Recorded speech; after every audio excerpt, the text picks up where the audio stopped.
അതെ, ഇന്ന് രാവിലെ എഴുന്നേറ്റപ്പോൾ തുടങ്ങിയില്ലേ, എനിക്ക് ഭയങ്കര മടി, ഒന്നും ചെയ്യാൻ തോന്നണില്ല. ചില ദിവസങ്ങൾ അങ്ങനെയല്ലേ, നമുക്കൊരു മടി വരില്ലേ. ആ മടി വന്നു കഴിഞ്ഞാലേ ഒരു പരിപാടി നടക്കില്ല. അപ്പോൾ ഞാൻ രാവിലത്തേക്ക് ഇങ്ങനെയൊക്കെ തട്ടിക്കൂട്ടിയൊക്കെ ഒപ്പിച്ച് ഇനി ഉച്ചക്കത്തേക്കുള്ള പരിപാടി നോക്കണ്ടേ. അപ്പോൾ ഞാൻ ഇന്നലെ മേടിച്ച മീൻ വെട്ടി ഫ്രിഡ്ജ് വെച്ചിട്ടുണ്ട്. അപ്പോൾ ഞാൻ കഴിഞ്ഞ ദിവസം ഒരു വീഡിയോ കണ്ടിട്ട് മീൻകറി പെട്ടെന്ന് വെക്കാൻ പറ്റിയ വീഡിയോ. ഫ്ലോപ്പ് ആകുമോ എന്താണെന്ന് എനിക്കറിയില്ല. അപ്പം നമുക്കൊന്ന് പരീക്ഷിച്ച് നോക്കാം അല്ലേ, വേറെ പണിയൊന്നുമില്ലല്ലോ.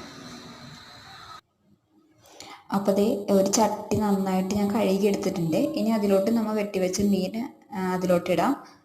ഇനി വേണ്ടത് പച്ചമുളക്, ഇഞ്ചി, ഉള്ളി, ഒരു കഷ്ണം വെളുത്തുള്ളി എടുത്തിട്ടുണ്ട്. ഇത് നന്നായിട്ട് ഞാൻ ചതച്ചതാണ് കേട്ടോ.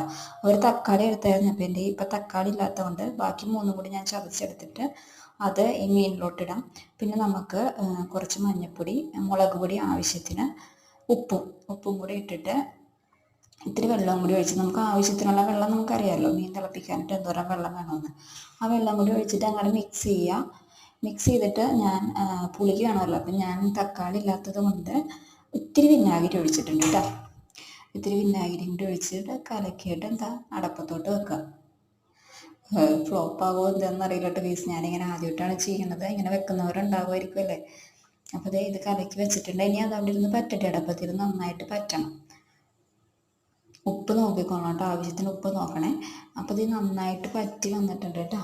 പറ്റി വന്നപ്പോഴേക്കും നമ്മൾ സാധാ തിളപ്പിക്കുന്ന പോലെയൊക്കെ കളറൊക്കെ ആയി വന്നിട്ടുണ്ട്. അപ്പോൾ ഞാൻ കരുതി ചാറ് നല്ലോണം വറ്റിച്ചധികം ചാറില്ലാണ്ട് എടുക്കാമെന്ന് ഓർത്താണ് കേട്ടോ.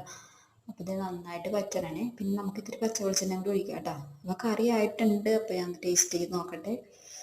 നല്ല ചൂടാണ്, പക്ഷേ കറി കൊള്ളാട്ടോ. നല്ല ടേസ്റ്റ് ഉണ്ട്. നമ്മൾ സാധാരണ തിളപ്പിക്കണ പോലെയൊക്കെ അതന്നെ. പക്ഷെ എനിക്ക് തോന്നുന്നത് ഒരു ഇത്തിരി എരിവ് ഇത്തിരി കൂടുതലാണ് കേട്ടോ. അത് ഞാൻ ചിലപ്പോൾ മുളക് പൊടി ഇട്ടതിൻ്റെ ആവാം. ഇനി മുളക് മുരിയാഞ്ഞിട്ടാണോ എന്ന് എനിക്കറിയില്ല. കുറച്ച് എരിവുണ്ട്, പക്ഷെ എന്തായാലും സംഭവം കൊള്ളാൻ അടിപൊളിയാണ് കേട്ടോ. പെട്ടെന്ന് നമുക്ക് വെച്ചെടുക്കാം. കാരണം വേറെ വാട്ടയോ സവാളയൊക്കെ വെറുതെ വാട്ടയോ ഒന്നും ചെയ്യണ്ട. ജസ്റ്റ് അതിലോട്ട് ഇട്ടിട്ട് ഇപ്പോൾ സംഭവം അടിപൊളിയാണ്.